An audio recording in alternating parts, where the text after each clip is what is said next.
Hello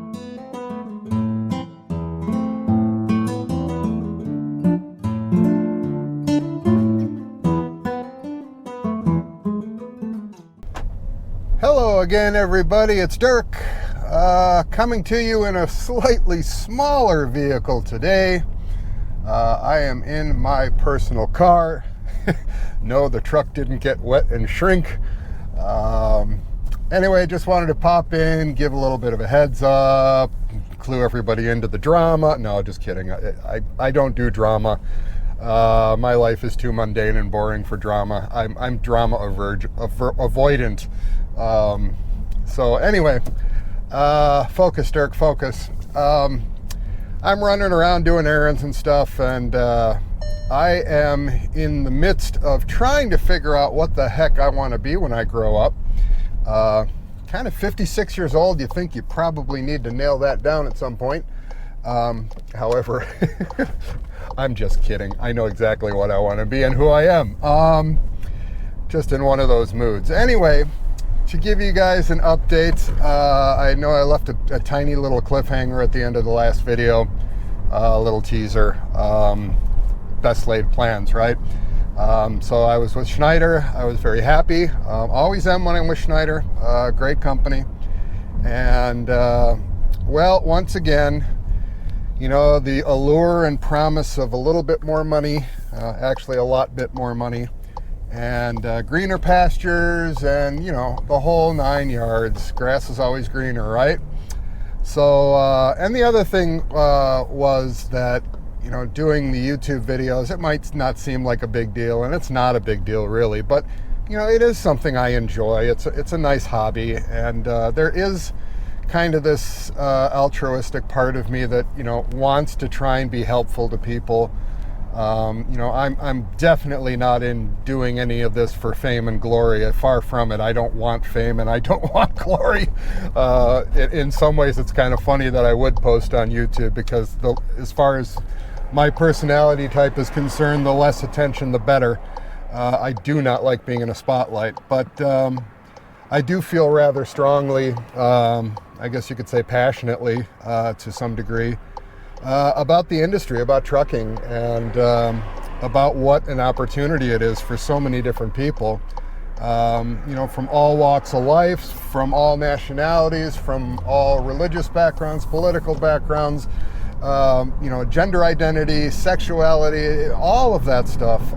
All of it works in trucking. So it's an industry that's open to so many people, and I think often there are a lot of people that aren't even aware that there might be a possibility for them. So there is a big part of that in why I do the videos, you know, because I want to kind of give a snapshot of what the life is like, and you know, maybe somebody might be interested, or somebody is interested and they want to see what it's actually like from a real driver.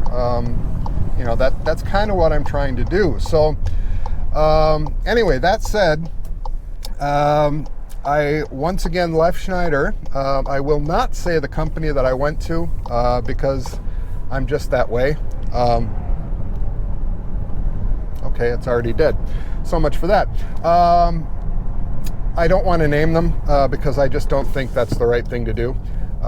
But it is a company that is, they do have a big terminal here in the greater Chicagoland metro area. The greater Chicagoland metro area includes parts of Indiana, you know, maybe even parts of Michigan if you really want to get technical, and even parts of southern Wisconsin. So, but you know, that whole southern Great Lakes region is where they have a very big terminal. Very highly regarded company. A lot of people love them.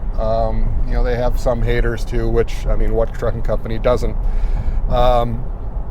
But, you know, I'd seen a lot of good things, heard a lot of good things, read a lot of good things, did a little research, and liked what I was seeing. So I decided, you know what, they pay really well. I could do my YouTube stuff again, which I cannot do at Schneider, at least not in a moving truck.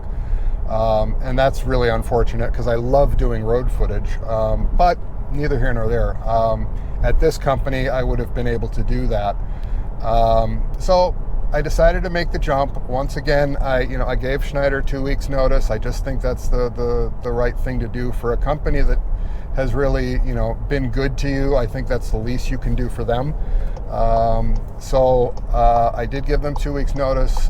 The management there that I deal with, that I'm directly in touch with, totally understanding, totally cool. And once again, they're like, hey, you're marked eligible for reemployment. If it doesn't work out, we'd love to have you back. There's no shame, no embarrassment, no nothing. We get it. It's at the end of the day, you have to decide what's going to pay your bills and what's going to put a roof over your head, and they get that. They're all adults, and I made it known, that the reason that I was leaving had nothing to do with the company, really. It just had to do with money. So left on very good terms once again, and went off to this new company. Well, the new company's orientation was supposed to be starting on a Tuesday, and the way it was supposed to work, the way it was laid out, it was you come in Tuesday, you do a pre-trip inspection test and a quick road test, a backing maneuvering test, just so they can make sure that you actually do know what you're doing. They do require an experienced driver, but still, experienced driver doesn't necessarily mean that you know what you're doing. So that was the plan. You come in, you do that.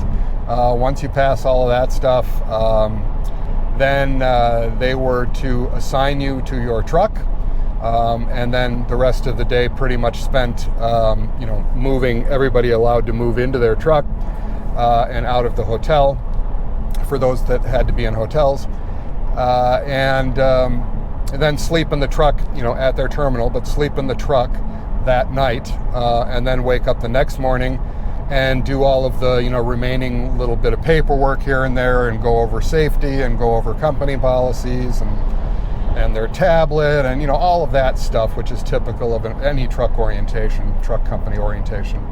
And so then after that second day, the way it was laid out was that you're kind of ready for dispatch, so you might even leave that night or the following morning. So it was kind of like, quick onboarding process as onboards go. That is pretty quick, 2 days. And so, best laid plans, right? So show up on Tuesday and there's like 8 other guys, I think, something like that. And none of the trucks are ready. Why? No idea, but none of them are ready, not a single one. So that started Tuesday, Wednesday, and Thursday. So 3 days. It ended up being 3 days of hanging around their terminal with an orientation process that was absolutely, completely unorganized. People coming in not knowing what the heck's going on, don't know where the trucks are, why they're not there, why they're not ready, why they're not cleaned. And the whole time, us drivers were just kind of talking amongst ourselves, as drivers do. And we're like, well, why the hell would they bring people into an orientation without having trucks ready? It's pretty disrespectful. It's almost like this attitude of, well, you're just a driver, so, just come in and, your time isn't worth anything, so you can just hang out, and, when we deem it appropriate to get you ready, we will. And you'll be okay with that, and you'll be on your way making money for us. I just thought it was pretty insulting. I don't like sitting around. That's not my deal. I get impatient with that. I don't mind waiting if there's an intent behind it, like at a shipper or receiver. That type of stuff, you get used to that in trucking, and I'm okay with that to a degree. But when you're coming on board a brand new company, you're going to start right out the gates like that. I just thought it was really unprofessional, and and just disrespectful, And then while I was there, I overheard a whole bunch of stuff that I did not like, what I would consider to be big red flags in some of the ways they operate and some of the ways they do things. I'm not going to get into any specifics because it's neither here nor there, but just, as those 3 days transpired, I was overhearing some things that really didn't sit well with me. And then, Thursday, finally got assigned a truck. I got a 2022 Cascadia, which was a very nice truck. It was reasonably clean on the inside. On the outside, it was absolutely filthy. So, obviously they just parked it from having been on a road trip and, covered with salt and crud and dirt, and just left it that way. Again, not a really nice, respectful way to hand over a driver his brand new home.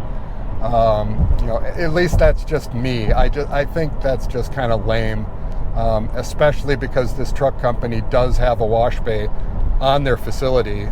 They could have at least had somebody run it through the wash, right?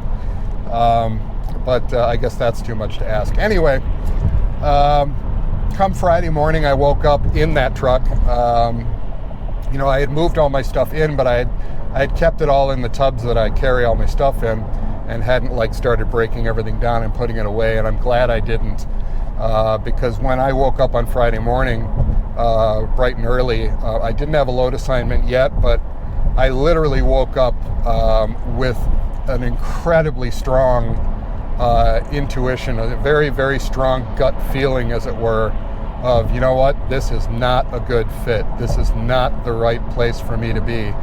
And I've learned over the decades in my career and in life, I've learned to trust my gut instinct, because it's usually pretty dead on, at least where warnings are concerned. If I have a very strong feeling that something isn't right, or that I should be concerned, almost always it is, and it ends up proving very justified. And I'm very grateful to have that, because not everybody does. So, my gut was just screaming at me, dude, get out of here. This is not the place for you. So I did. My first load came across my tablet as I was completing a message to my driver manager that I was needing to talk to him. I didn't make a big, long, protracted deal out of it, or no drama. I just told him, look, this isn't a good fit. I'm really sorry, but before I go out and take a load and I'm on the road for you guys, it just ain't gonna happen. This is not the right place for me. And I left. So I went through, what was that, Tuesday? Three days and one morning of their 2-day fast onboarding. All right, well, for some reason the camera cut out. I have no idea why. Maybe it was my hands moving in a weird way. Maybe it has some sort of hand signal on off that I'm not aware of. Anyway, GoPros, they're a mystery. Who knows? So anyway, that was that with what I would call the local company.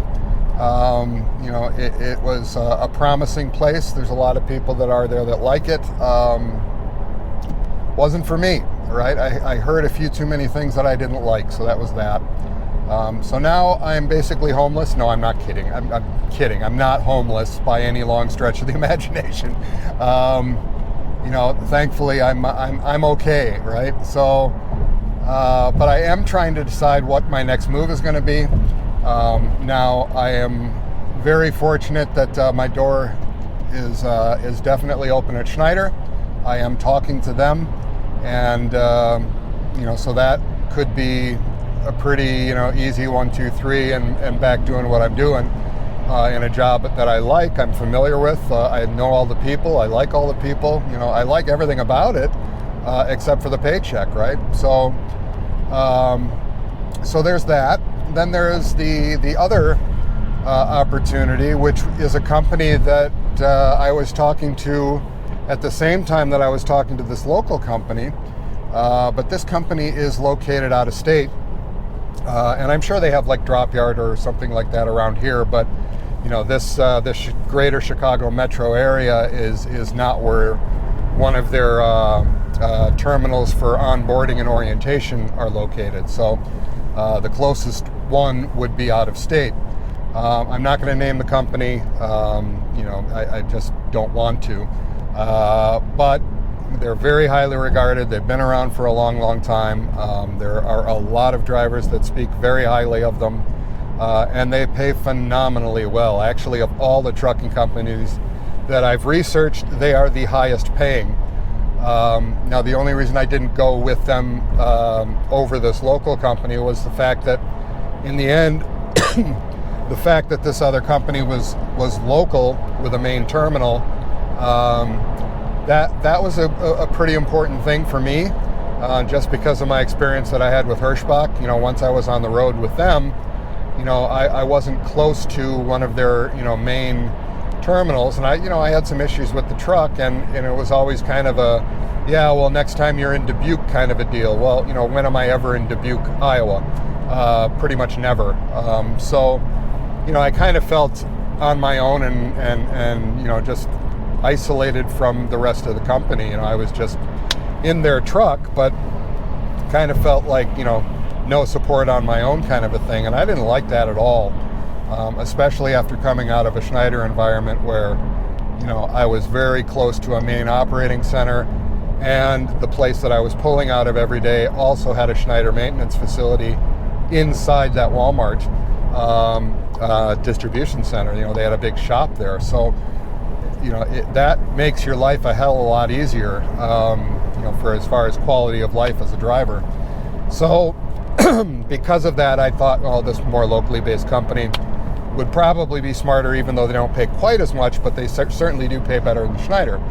So that was my logic. Well, this other company is still, gung-ho for me to come and join them, which, again, I think is fantastic. I'm really grateful for that, and I very much appreciate that. So I am talking to them. I'm also talking to Schneider.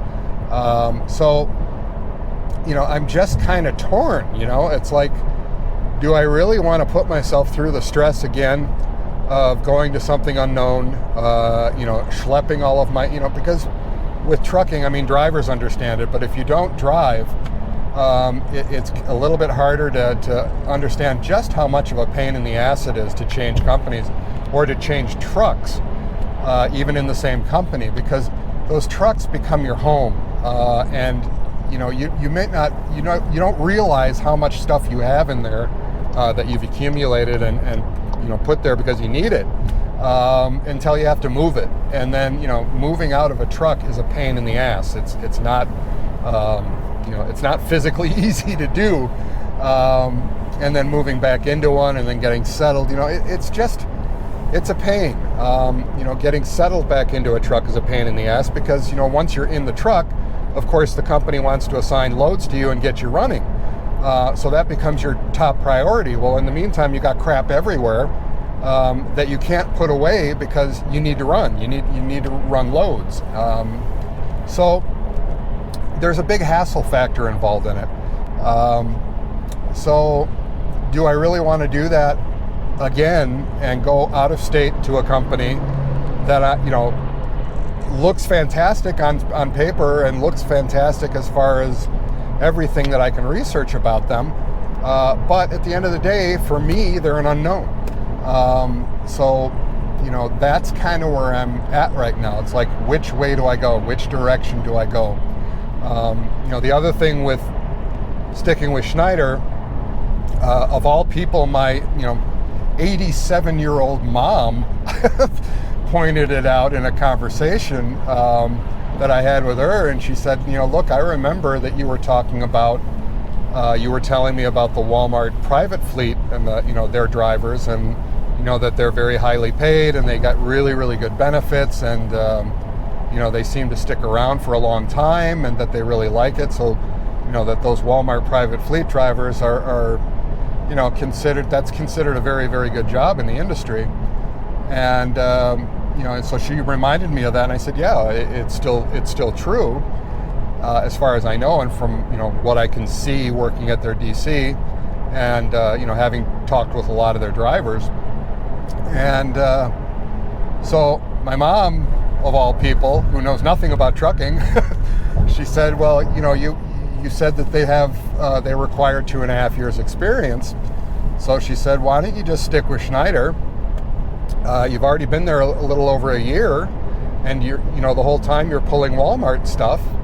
And, if you stick it out for another year or so, a year and a few months, you'll have their, 2.5 year requirement or whatever their requirement is at that time. Maybe they drop it down to 2 years at some point, whatever. But her point being that then you could go to Walmart themselves, to the private fleet, and say, hey, I have your required experience, and pretty much all of it has been working for you. We're pulling your trailers, your freight, your loads out of your DC to your stores.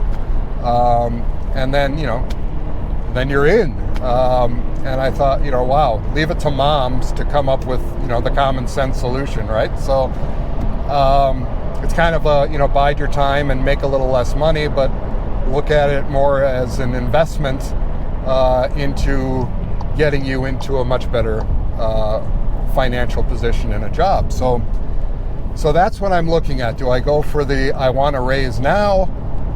And to do that, I need to go into the great unknown again. Now, I've been to 2 other companies, mind you, other than Schneider. The first one ended up being not a good fit. And this second one proved before I even took my first load that it wasn't a good fit. So, do I try a third time, and then have it that I've been to 3 companies within, the first year and a half of my time in the business? I'm also concerned about that. I don't want to be a job hopper, and, I know that the trucking industry is a lot different than a lot of other industries are. Trucking people do move around. And with good reason. Drivers are highly in demand. So it's an industry where, quote unquote, job hopping is not looked at quite as sternly as it is in other industries. But it is looked at, and it is something that, that tells a story. So what kind of story do you want to tell? And, what would happen if I do go to that company out of state and decide, this isn't a good fit either? Would I be able to go back to Schneider? Yeah, I probably would be able to go back, but, I'd be going back, and now I've worked for 3 companies as opposed to, 2 essentially, because this company that I just went to, I didn't even work for them. I didn't even pull a load for them. So all of this is kind of swirling around in my head. I'm kind of leaning towards the Schneider deal, but, I haven't decided 100% yet. The process with Schneider is a little more complicated now because I just had my DOT physical in September and renewed my med card. And even though I was only gone from the company for 2 weeks, they have their corporate requirement coming back into the company. You need to do another physical. So it's like, great, I just did it in September, so here I go. Well, stupid me, I go to this, I go to the physical the same day that they gave me the info, that you have an open appointment, you can go to this clinic anytime. And I'm like, great, let's knock it out. So I flew over there, knock out this physical, and while I'm there, when they put the blood pressure cuff on me, I'm thinking, oh shit, I haven't eaten today. So all I did since getting up out of bed was drink coffee and smoke cigarettes and eat nothing. I'm like, oh shit. And sure enough, blood pressure was high. Damn it. So,